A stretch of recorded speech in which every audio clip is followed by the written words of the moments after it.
The induction of the operation of the control buttons. Now let me introduce how to operate the control buttons of the box. 1. It's the emergency stop button. When the occasion in which it needs the emergency stop,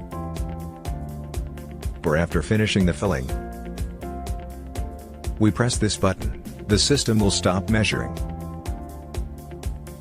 When we reuse the equipment, just rotate the restore the emergency stop button.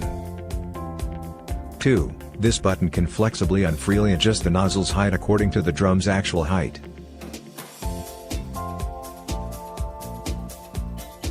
We hold to press the up button.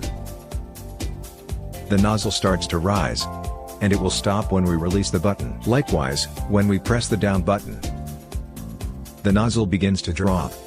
Release the button, it will stop. After we adjust the height of the nozzle, lock the height by rotating this crank wheel for fear of the nozzle moving down. 3. It's the button for aligning the mouth. After we put the drum in place, let the nozzle align the center of the mouth, press this button,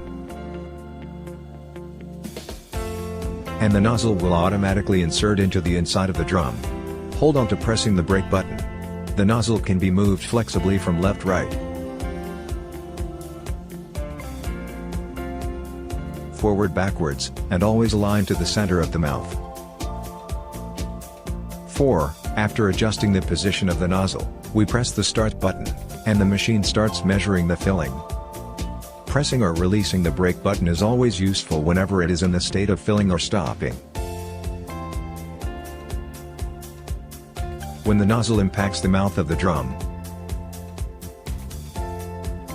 we can press the brake button and slightly move the nozzle to align the center of the mouth.